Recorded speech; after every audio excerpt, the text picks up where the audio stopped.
Biografi Imam Muslim. Pertumbuhan beliau. Nama, Muslim bin Al-Hajjaj bin Muslim bin Kasyaz Al-Kushairi An-Naisaburi. Kunyah beliau, Abdul Husain. Nasab beliau. Pertama Al-Kushairi.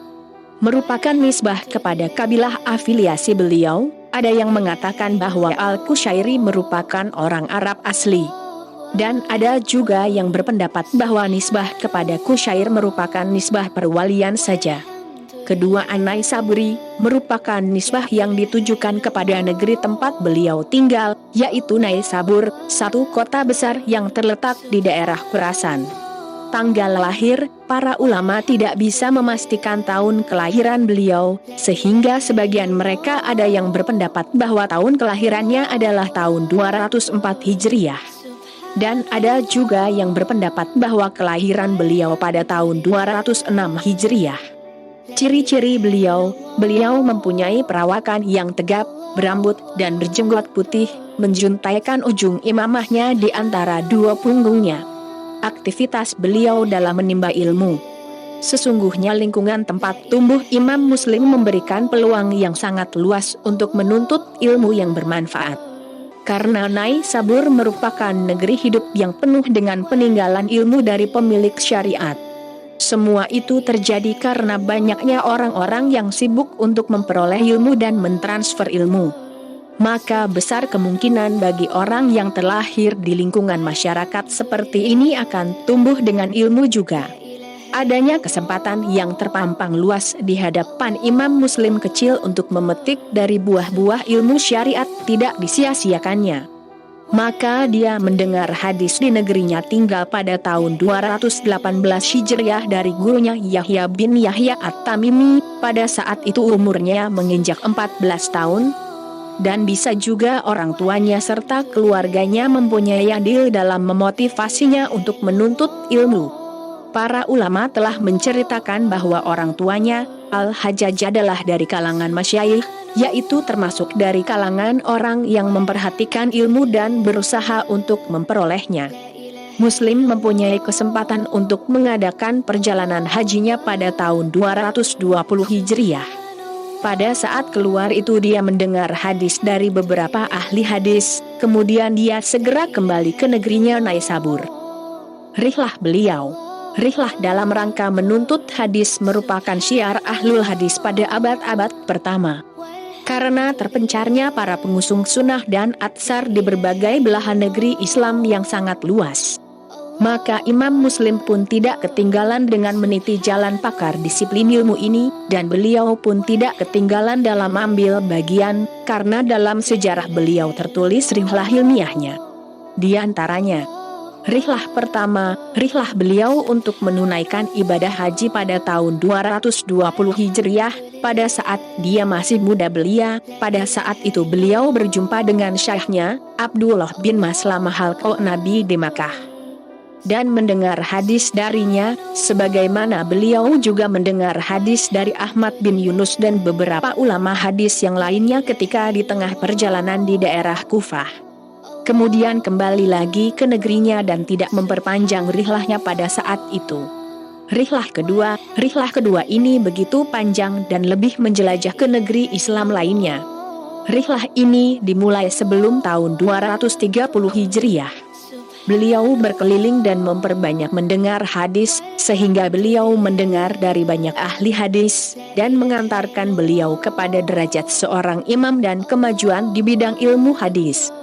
Beberapa negeri yang beliau masuki, di antaranya 1. Khurasan dan daerah sekitarnya. 2. Array. 3. Irak, beliau memasuki Kufah, Basrah dan Baghdad. 4.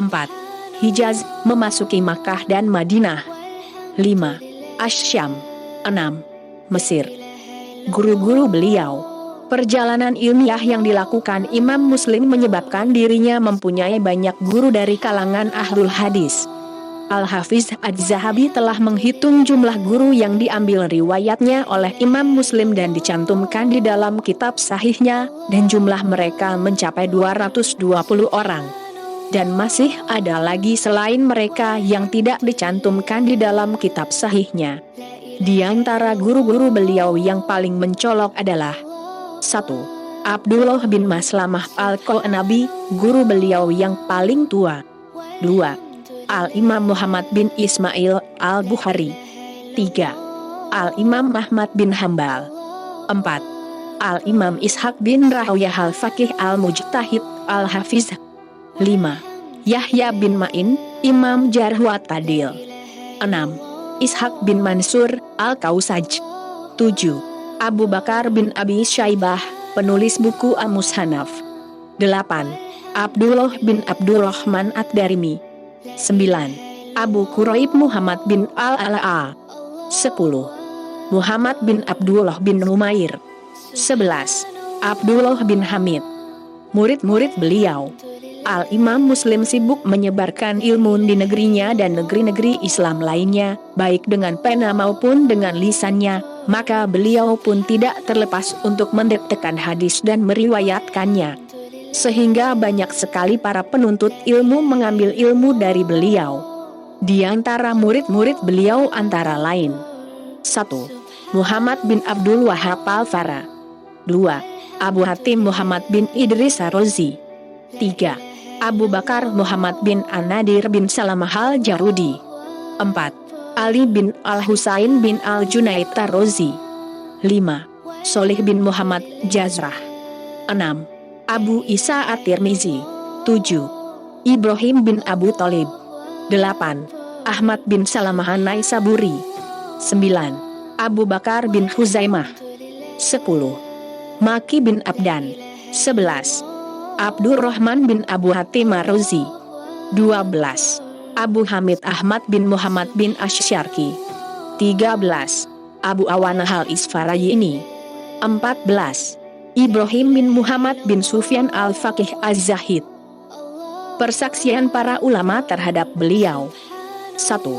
Ishaq bin Mansur Al-Kasajah pernah berkata kepada Imam Muslim, "Sekali-kali kami tidak akan kehilangan kebaikan selama Allah menetapkan engkau bagi kaum muslimin." 2. Muhammad bin Bashar Bundar berkata, "Hufaz dunia itu ada 4, Abu Zurah di Ar-Rai, Muslim di An-Naisabur, Abdullah Ad-Darimi di Samarkand, dan Muhammad bin Ismail di Bukhara." 3. Muhammad bin Abdul Wahhab Al-Farra berkata, "Muslim merupakan ulama manusia, lumbung ilmu, dan aku tidak mengetahuinya kecuali kebaikan." 4. Ahmad bin Salamah An-Naisaburi menuturkan, "Saya melihat Abu Zurah dan Abu Hatim selalu mengutamakan Muslim bin Al-Hajjaj dalam perkara hadis sahih ketimbang para masyayikh zaman keduanya." 5. Ibnu Abi Hatim mengatakan, "Saya menulis hadis darinya di Rai, dan dia merupakan orang yang fikoh dari kalangan hufaz, memiliki pengetahuan yang mendalam dalam masalah hadis." Ketika ayahku ditanya tentang dia, maka dia menjawab, "Muslim, saduq." 6. Maslamah bin Qasim Al-Andalusi berkata, "Fikoh mempunyai kedudukan yang agung, termasuk dari kalangan para imam." 7. Abu Ya'la Al-Khalili berkata, "Dia sangat familiar sekali untuk disebutkan keutamaannya." 8. Al-Khatib Al-Baghdadi berkata, "Dia merupakan salah seorang a'imah dan penghafal hadis." 9. As-Samani menuturkan, termasuk salah seorang imam dunia. 10. Ibnu Atsir berkata, termasuk salah seorang dari para imam penghafal hadits. 11. Az-Zahabi berkata, imam besar, hafiz lagi mumpuni, hujah serta orang yang jujur. Hasil karya beliau. Imam Muslim mempunyai hasil karya dalam bidang ilmu hadis yang jumlahnya cukup banyak. Di antaranya ada yang sampai kepada kita dan sebagian lagi ada yang tidak sampai. Adapun hasil karya beliau yang sampai kepada kita adalah: 1. Al-Jami' As-Shahih. 2. Al-Kunawat Al-Asma. 3. Al-Munfarida Atwa Al-Wildan. 4. At-Tabaga'at. 5. Rijalu Urwah bin Az-Zubair. 6. At-Tamyiz. Sedangkan hasil karya beliau yang tidak sampai kepada kita adalah: 1. Al-Musnad Al-Kabir ala Ar-Rijal. 2. Al-Jami' Al-Kabir. 3.